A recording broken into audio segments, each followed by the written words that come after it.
हरियाली तीज पर सुहागिन महिलाएं जरूर सुने ये व्रत कथा। जय माता दी। आपको हमारे चैनल शर्मा ऑफिशियल भक्ति में स्वागत है। सावन महीने के शुक्ल पक्ष की तृतीया तिथि को हरियाली तीज मनाई जाती है। ये तिथि सुहागिन महिलाओं के लिए बेहद खास होती है। इस दिन व्रत रखने का भी विधान है। मान्यता है कि वैवाहिक जीवन में खुशहाली के लिए ये उपवास किया जाता है। इस साल हरियाली तीज का व्रत 7 अगस्त 2024 को रखा जा रहा है। इस तिथि की शुरुआत 6 अगस्त 2024 शाम 7:42 पर हो रही है। इसका समापन 7 अगस्त 2024 को रात 10 बजे होगा।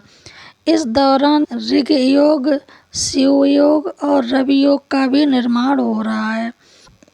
ऐसे में पूजा पाठ और व्रत रखने से सौभाग्यवती सुहा का आशीर्वाद प्राप्त होता है। वहीं कुंवारी कन्याएं भी योग वर की प्राप्ति के लिए यह व्रत रखती हैं। हरियाली तीज पर महादेव और देवी पार्वती की पूजा का विधान है। मान्यता है कि जो भी महिलाएं इस दिन शिव पार्वती की जोड़ी की पूजा करती हैं, उनके जीवन में हमेशा सुख समृद्धि बनी रहती है। इस व्रत में पूजा के साथ साथ कथा सुनने का भी विधान कहा गया है। हरियाली तीज का व्रत कथा के बिना अधूरा होता है। ऐसे में आइए कथा के बारे में विस्तार से जान लेते हैं। हरियाली तीज की व्रत कथा।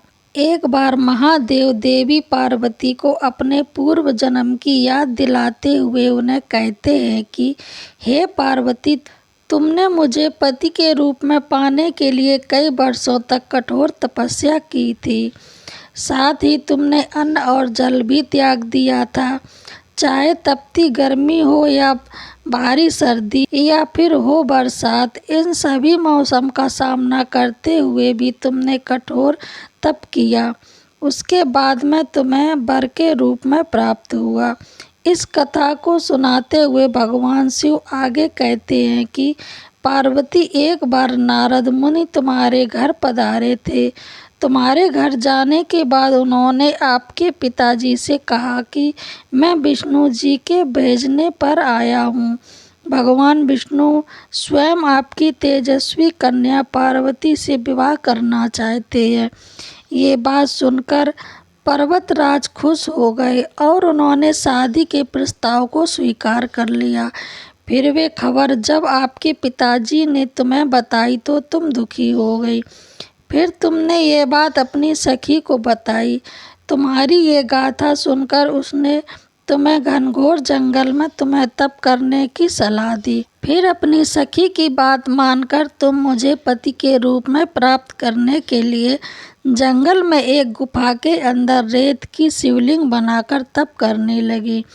इस दौरान तुम्हारे पिता पर्वतराज ने पूरी धरती और पाताल पर तुम्हारी खोज की, लेकिन तुम उन्हें नहीं मिली। दूसरी ओर तुम गुफा में सच्चे मन से तप करने में लगी रही। सावन मास की शुक्ल पक्ष की तृतीया तिथि पर प्रसन्न होकर मैंने तुम्हें दर्शन दिए। तुम्हें दर्शन देने के बाद तुम्हारी मनोकामना को पूरा किया। पूरा करने का वचन देते हुए तुम्हें पत्नी के रूप में स्वीकार कर लिया। इसके बाद तुम्हारे पिता भी ढूंढते हुए गुफा तक पहुंच गए।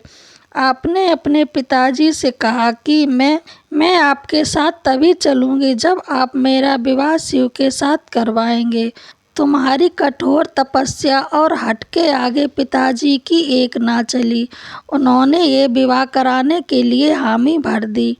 कथा को सुनाते हुए भोलेनाथ ने कहा कि श्रावण तीज के दिन तुम्हारी इच्छा पूरी हुई और तुम्हें कठोर तप की वजह से ही हमारा विवाह संभव हो सका।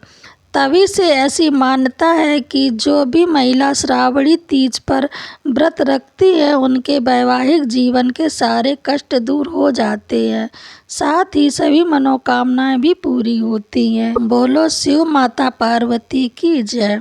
आपको ये कथा कैसी लगी कमेंट बॉक्स में ज़रूर बताएं और मेरे चैनल को लाइक, शेयर, कमेंट, सब्सक्राइब ज़रूर करें। जय माता दी।